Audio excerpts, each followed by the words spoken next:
네, 오늘 주목해봐야 될 이슈를 살펴보는 시간입니다. 더 이슈 오늘의 이슈부터 공개를 해드립니다. 미국 연방정부 결국 셧다운, 금융시장 충격 반응. 57억 달러 국경장벽 예산 갈등에 이 셧다운에 미국 정부가 돌입을 했습니다. 민주당과 트럼프 대통령은 내탁 공방만 하고 있는데요. 트럼프 대통령은 셧다운이 오래 지속될 수 있다라고 좀 경고를 하고 있습니다. 그만큼 장기화에 대한 우려감이 커지고 있네요. 자, 월가에서는 일단 주말이고 크리스마스 휴일이기 때문에 초기 여파는 미미할 것이다. 다만 이제 26일부터 충격에 가시화될 것이다라고 이야기를 하고 있는데요. 미국 상원 다음 본회의는 27일 날 개최가 됩니다. 즉 가뜩이나 불안한 이 금융시장에 악재로 작용할 것이라는 부정적인 전망들이 많이 나오고 있어서 이 부분 자세하게 살펴보도록 하겠습니다. 허준식 해설위원과 함께하죠. 허 의원님 안녕하세요. 네, 안녕하십니까. 네, 또 셧다운입니다. 이게 트럼프 정부 들어서 세 번째잖아요. 네네. 이 셧다운이 과연 뭔지, 이제 셧다운이 되면 이제 어떤 점들이 좀 달라지게 되는 건가요? 네, 일시적인 정부 업무 상태, 정부 업무의 일시적인 정지 상태라고 보시면 될 것 같고요. 일단 예산 합의가 실패하게 되면 셧다운인데 이번에 이제 좀 그게 안 나오고 있는 거고요. 합의가 나올 때까지는 계속 정부는 일시적으로 공무원들의 강제 유급, 무급 휴가라든지 이런 부분으로 좀 부정적인 상황으로 전개될 것 같습니다. 지금 이게 최신 자료인지는 제가 이제 정확하게 확인은 못 했는데요. 한 공무원 수가 200만 명 된다고 하는데요. 군인이나 경찰, 그다음에 소방 공무원, 또 우편, 항공 쪽에서 이 중에서도 이제 어떤 핵심 서비스, 그러니까 요게 이제 멈추게 되면 국가가 정말 힘들어질 수 있는 그런 필수 인력들을 제외하고는 한 80에서 120만 명 정도가 강제적으로 이제 무급 휴가를 가져야 되는 상황이라고 하고요.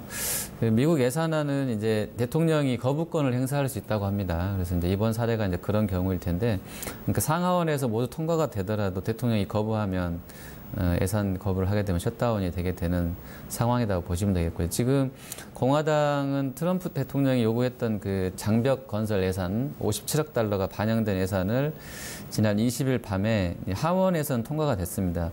하지만 상원에서는 지금 민주당 반대로 21일 자정까지도 이게 이제 예산안 처리 시한이었었는데요. 네. 21일 자정까지도 처리가 안 됐었고 22일 0시부터 셧다운을 맞게 된 거죠. 워낙에는 이제 한시적으로 이게 안 되더라도 좀 임시 예산 짜서 가기로 했었었는데 이걸 이제 트럼프 대통령이 처음에는 허락한 것 같더니만 이게 이제 워낙에 좀 빠져 있다고 하는 부분을 이제 걸고 넘어지면서 일단 예산 관련해서는 처리가 안 됐고요. 그래서 셧다운이라고 보시면 되고 실질적으로는 하지만 이제 크리스마스 연휴이기 때문에요. 네. 미국이 26일부터 그러니까 우리 시간으로는 이제 이번 주 한 목요일쯤 되겠네요. 수목 넘어가면서부터 영향을 줄 만한 이슈다 이렇게 보셔야 되겠습니다. 네. 일단은 트럼프 대통령도 오래 지속될 수 있다라고 이야기를 했고 네. 이번 이 셧다운의 관건은 장기화될지 그 여부가 될 텐데 지금 트럼프 대통령이 좀 민주당과 좀 도박을 벌이는 것 같아요. 네, 이 장기전을 네. 불사하면서도 민주당과 이렇게 대립각을 세우는 그 이유는 뭔가요?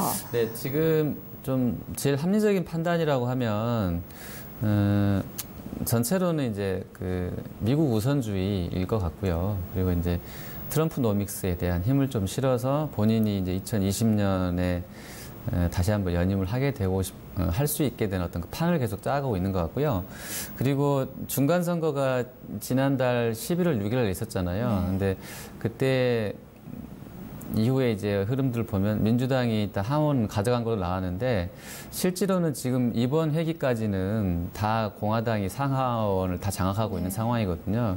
그래서 금방 하원에서도 통과가 된 거고요. 이 안이.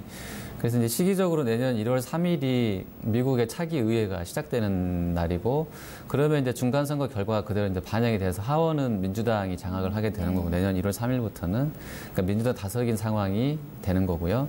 그리고 하원은 그렇습니다. 그리고 상원은 일단 공화당이 여전히 좀 다수로 나와 있는데 사실 이제 전체 100명 중에 상원 기준으로 60명 이상이 이거를 좀 승인을 해야 좀 통과가 된다고 그러거든요. 그리고 마지막으로는 이제 아까도 말씀드렸지만 이런 예산건 같은 경우는 대통령이 승인을 해줘야 되는 거고요. 거부권이 있기 때문에 그렇습니다. 근데 이제 현재로서 보면 좀 합리적이라고 할 수 있는 판단은 일단 1월 3일 되면 하원에서조차 통과가 안 될 것 같으니까 지금 어떻게든 현재 양원을 다 상하원을 장악하고 있는 이 시기에 빨리 좀 그 장벽 건설한 예산을 통과시키려고 하는 의도가 좀 있지 않았나 싶고요. 근데 좀 잘 안 되고 있는 상황이기 때문에 좀 약간 으름장을 놓고 본인이 나서서 으름장을 놓고 있는 것 같고요. 그리고 이제 좀 본인이 정치가이기 전에 이제 뭐 워낙에 성공했던 기업가, 뭐 부동산 업자였기 때문에 글쎄 모르겠어요. 그게 이제 건설한다고 하면 어쨌든 부동산 업계의 어떤 주요 인사들하고도 알고 있었던 인맥들 그리고 또 이런 부분도 정치적으로 아마 이용하려고 하는 속내도 좀 있는 것 같고요.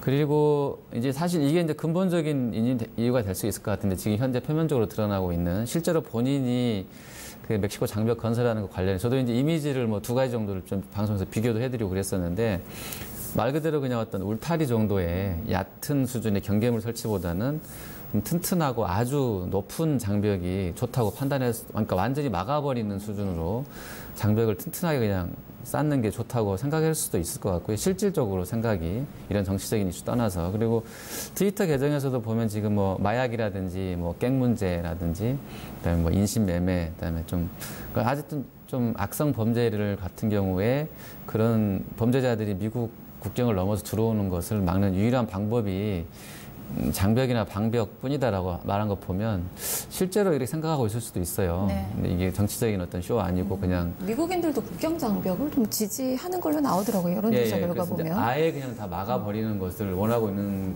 건가 싶을 정도로 그러니까 워낙에 좀 강해서요 본인 의지가 이런 부분들이 실제로 이렇게 좀 이런 예산들이 좀 뭐 작게 편성되거나 아예 언급되지 않은 부분에 대해서 좀 불편해하고 있다 이렇게 볼 수 있겠습니다. 네. 그동안에 사실 뭐 셧다운이 장기화되면 대부분의 여론들이 이제 대통령 뭐 지지를 좀 편을 좀 많이 들어줬다고 해서 네네. 이런 부분들을 좀 생각하고 있는 게 아닌가 싶기도 하고요. 네네. 일단 우리 측면에서 본다면 이제 경제적인 그 뭐 실물 경제 여파를 좀 네. 생각을 안 해볼 수가 없겠는데 네네.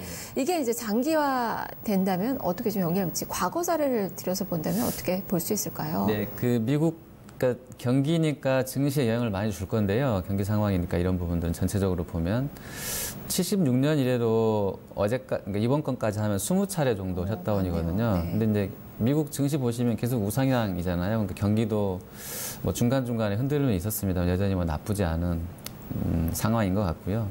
그래서 글로벌하게 1등 G1을 유지하고 있는 나라가 미국인데 예전 사례들을 보시면 일단 그러니까 중장기로는 뭐 큰 뭐 부정적인 이슈는 아닌 것 같고요.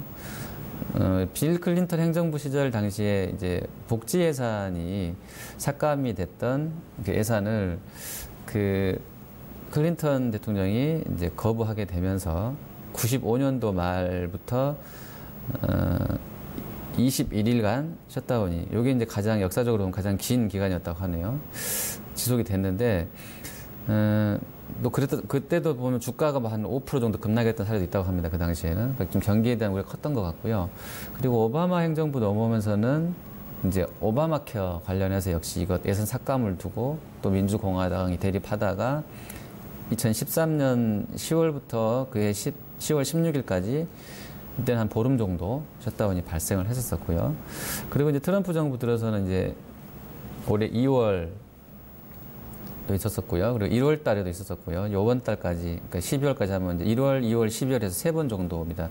1월 달에는 이제 뭐, 역시 그때도 약간 이민, 뭐, 난민까지는 아니지만 이민자들, 뭐, 불법 체류 청년 추방권에 대한 의견 나왔던 상황이고요. 그리고 2월 달 거는 이제, 당시에 워낙에 이제 사실 미국이 빚이 많다 보니까요, 부채가.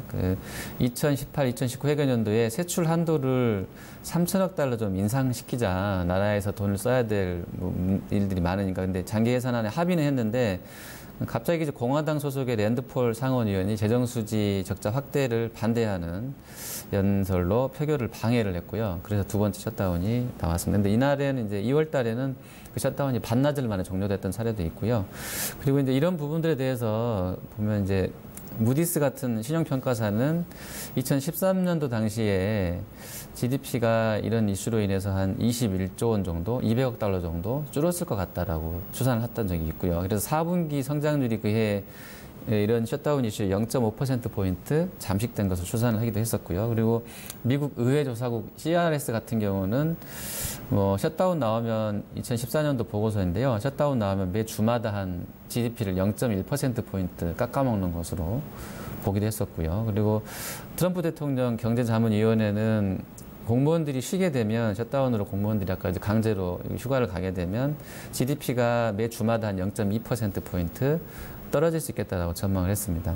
그리고 이제 낙관론들은 이번에도 길게 갈 것 같지는 아까 제가 20일 넘어가는 게 길었다고 말씀드렸는데 길지 않을 것으로 보는 것은 여당 쪽에서는 상당히 좀 집권당은 좀 부담을 느낀다는 거죠. 그 국정 수행 능력에 대해서 비판받을 수 있기 때문에 물론 이제 선거까지는 시간이 많이 남았습니다. 어쨌든 이런 사례들이 좋은 뭐 이슈는 아니기 때문에 그렇게 보고 있고 현재로서는 또 트럼프 대통령이 뭐 시리아 철군 이슈로 매티스 국방장관이 전격적으로 사임을 해버린 그런 상황이고 그리고 이제 파월 연준 의장 최근에 금리 올린 것 관련해서 아주 뭐 화가 많이 나서 해임안을 논의했다는 논의가 돌고 해서요. 이런 부분들까지 나와 있기 때문에 그래서 이번 이슈가 길어지면 조금 더 본인들한테도 좀 피해가 될 수 있어서 그렇게 좀 잠겨야 될 것 같지는 않은데 어쨌든 뭐 시황은 체크를 하셔야 될 것 같고요. 개인적인 생각은 결국 셧다운이라는 것이 미국이 부채가 많아서 생긴 문제잖아요. 근본적인 원인은. 근데 트럼프 대통령의 과거 발언들을 보시면 대통령의 목표가 빚이 없는 미국을 만들고 싶은 것 같습니다. 제가 봤을 때는. 그래서 재정 적자나 무역 적자도 다 줄이고 싶은 의지가 있는 것 같고요. 물론 미국이 소비 주도형 국가이고 GDP 기여도 중에서 1위가 소비이기 때문에 그간의 국민들의 소비 습관들, 해외 행태를 봤을 때 금방 그게 어떤 그런 성향들이 바뀔지는 모르겠는데 대통령은 어쨌든 부채가 없는 나라를 좀 만들고 싶은 것 같아요. 근데 이제 단기로는 본인이 하려고 하는 것이 장벽 건설이 부채를 늘리는 것 같지만 본인 생각에서는 이게 큰 흐름에서는 빚을 줄이게 되는 일이라고 생각하는 것 같아요. 뭐 난민 문제라든지 해외에서 사람들이 암으로 들어오면 나라 돈이 나가야 될 수도 있는 거고요. 그래서 이런 걸 사전에 차단하고 싶은 거고 우리가 사회적인 그 비용이라고 그래서 그런 범죄라든지 또 어떤 좋지 않은 흐름들에서의 경제가 활성화되게 되면 그것을 차단하거나 없애기 위해서 돈이 더 들어가는 거잖아요. 그래서 그런 부분들을 아마 그러니까 보이지는 않지만 현재로서는 사회적 비용을 암묵적인 잠재적인 사회적 비용을 사전에 차단하려고 하는 의지다라고 생각을 하시면 될 것 같고요. 그리고 국경을 통과할 때 합법적으로 넘어야지 돈을 자기네가 이제 벌어들일 수도 있는 건데 이렇게 불법적으로 뭐 연산 몇천 명씩 또 뭐 수만 단위로 넘어오게 되는 경우에 본인들이 피해가 볼 수 있다고 생각하는 것 같고요.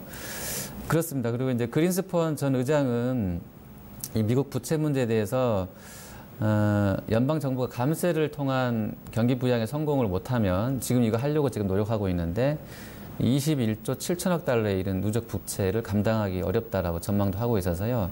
결국에 이런 이슈들은 다 빚이 너무 많아서 나온 문제다라고 보셔야 될 것 같습니다. 네. 네. 그렇다면 이제 앞으로의 그 향후 시나리오에 대해서 증권가에서는 어떻게 전망하고 있는지 지금 사실 지금 90일간의 촉박한 무역 협상이 이제 진행돼야 되는 이 상황에 여기에 이제 불똥이 튀지 않을까라는 걱정도 좀 하게 되거든요. 어떻게 볼 수 있을까요? 네. 결과적으로는 이게 좀 정부 부채 이슈다라고 계속 좀 보고 있어요. 지금 나오는 이슈들을. 그래서 2007년, 8년 서프라임 모기지 사태 터지고 나서 글로벌하게 정부가 이제 빚 문제가 부각이 되고 있죠. 우리나라도 뭐 마찬가지고요. 중국도 그렇고. 중국은 지금 뭐 그레이 스완 그래서 뭐 다 알고 있지만 한번 뻥 터질 것 같은데 이런 우려들 그리고 부채 역습 뭐 이런 표현들은 얼마 전부터 계속 뭐 안팎으로 국내적으로 뭐 신문지상에 많이 오르내렸던 단어들이고요. 뭐 나라든 뭐 기업이든 한 국민이든 빚이 많아서는 힘들다. 특히나 지금처럼 이제 어떤 경기 하강이 나오고 그러니까 선진국 중심으로 어떻게 보면 경기 하강이 나오려고 하는데 이 빚 문제까지 좀 서로 악순환을 가면서 악순환 고리로 이어져서 가게 된다고 하면 좀 좋지 않다라고 볼 수 있겠고요. 셧다운 이슈만 놓고 보면 과거 사례를 봤을 때는 큰 흐름에서는 뭐 문제는 안 될 것 같은데요. 어쨌든 빚 문제가 이 셧다운 문제랑 맞물리면서 이 금리 인상 시점에서 좀 한번 되짚어볼 그런 이슈인 것은 맞겠고요. 정부가 빚이 많으면 정부의 정책 부양, 경기 부양 강도가 예전만 못하다는 의미에서도 이건 좋지 않은 이슈인 거고요. 그러니까 돈을 쓸 수는 예전만큼 많이 못 쓰게 된다는 거죠. 그리고 중앙경제공작회의 중국 이슈도 잠깐 점검해드리면 여기도 정부가 빚이 많잖아요. 근데 주말에 나왔던 중앙경제공작회의 내용들을 보면 핵심 포인트는 중립적인 통화정책 그리고 적극적인 재정정책 나왔는데 사실 표현이 적극적이긴 한데요. 네. 지금 뭐 도로라든지 항구, 도시철도 같은 SOC 같은 부분에 대해서 또 외자 제한도 폐지했다라고 발표를 했고, 그다음에 오늘 게임주들 주말부터 좋았는데 판호 발급 심사 재개를 했고, 근데 게임은 사실 이 게임을 하면서 이 게임하는 사람들이 워낙에 공산당과 이 집권 주요 인사들을 너무 이렇게 험담을 하는 이야기들을 많이 해서 막았다는 루머도 있거든요. 그거 네. 지금 게임을 아예 차단시키려고. 근데 어쨌든 판호 발급 심사를 재개했다는 부분들도 나와 있고요. 어쨌든 좀 소소하게, 그리고 예전보다는 조금 강하진 않지만 감세라든지 이런 부분들로 인해서 소비를 진작시키려고 하는 의지들은 확인되고 있어요. 하지만 예전만큼 강한 드라이브는 걸 수 없는 상황일 거다. 다 빚이 너무 많기 때문에 이런 재료들도 계속 좀 점검이 필요한 것 같고요. 지금 미 재무부에 따르면 12월 달에 나온 거 보면 10월하고 11월 두 달 동안에 연방재정 적자가 2,050억 달러였다고 합니다. 1년 전이 같은 기간에 1,390억 달러보다 이 최근 두 달 동안 660억 달러 적자가 는 거거든요. 그러니까 연방정부 지출이 18% 늘었는데 세수는 3%밖에 안 늘었기 때문에 이런 적자가 더 커지고 있는 상황이거든요. 그래서 이런 부분들이 계속 조금은 좀 미국 GDP 대비 부채가 큰 것도 좀 부담스럽다 이렇게 볼 수 있겠습니다. 네. 그렇다면 이제 증시에 영향을 봐야 될 텐데 국내 증시에는 어떤 영향을 미치게 될지 전략은 또 어떻게 세워볼까요? 예, 제가 이제 계속 말씀드리지만 지금은 사실 금리 이슈도 중요한 재료이지만 어떻게 보면 이제 글로벌하게 정책 공조가 재정 정책 쪽에서 나올 수 있을 것 같아요. 근데 이제 이게 그래서 테마성이든 뭐든 하여튼 재정 정책 수혜주에 좀 주목을 해보셔야 되는 것 같고요. 그리고 경제공작회의에서도 경기 부양 의지가 나왔는데 대체로 보면 이제 우리가 연결해서 볼 수 있는 것이 그쪽 내수시장 확대 쪽 얘기하고 있기 때문에 전통적인 중국 소비주 컨셉 테마류도 좀 보셔야 될 것 같고, 게임주는 판호 쪽 얘기가 오늘까지도 계속 연속성을 나오고 있기 때문에 주목해 보셔야 될 것 같고요. 미국 인프라 관련해서 두산그룹주는 사실 금리 상승 사이클과 좀 맞물리기 때문에 조금 상쇄되는 부분이 있는 것 같아요. 그래서 두산그룹주도 조금은 보셔야 되겠으나 금리 쪽에 좀 취약하기 때문에 좀 그렇고요. 그리고 국내 정책 수혜주들도 이미 지난주부터 계속 좀 자동차뿐만 아니라 좀 하겠다는 쪽들은 계속 순환매가 빠르게 돌고 있기 때문에요. 단기 매매는 유효할 것 같고요. 그리고 그 그림을 한 장 보실 건데요. 아까 좀 이전 질문에 좀 봤어야 되는 그림인데, 미 의회 예산국 12호에서 만들어 놓은 롱텀 예산 전망치입니다. 이게 이제 보시면 2030년 넘어가기 시작하는 수준에서는 한 150%, 160%까지도 가능하다라는 거거든요. GDP 대비 재정 적자가. 그러면 현행으로 봤을 때 미국 GDP가 1년에 20조 달러거든요. 중국이 한 13인가 14 정도 하고 있고 미국이 20조 달러인데 20조 달러에 150%만 해도 30조 달러거든요. 빚이. 그리고 160% 하면 한 32조 달러대. 이 재정 적자를 트럼프 대통령도 예전 영상들 보면 우리가 빚이 너무 많은데 이게 나라 빚이라는 게 사실 30조 달러라는 건 상상하기도 좀 너무나 천문학적으로 큰 돈이잖아요. 이런 부분이 있는데 본인이 저거를 임기 내에 만약에 재선까지 돼서 임기 내에 어떤 일정 부분 해결을 해야 된다라고 하면 지금보다 훨씬 더 좀 오늘 나왔던 어떤 셧다운 이런 이슈들은 좀 매 해마다 좀 재부각될 수도 있는 상황일 것 같아요. 워낙에 이제 시각 차이가 있을 것이기 때문에 이런 빚을 줄여간다는 거에 대한 의미에서. 그래서 이런 부분이 지금 글로벌하게 보면 금리 쪽으로 많이 치우쳐져 있는데 이 빚 문제 관련해서 이번 이슈가 또 한 번 좀 상기시키게 되는 그런 재료도 될 수 있기 때문에 추이를 좀 잘 보셔야 될 것 같습니다. 네, 알겠습니다. 말씀 잘 들었습니다. 네, 감사합니다.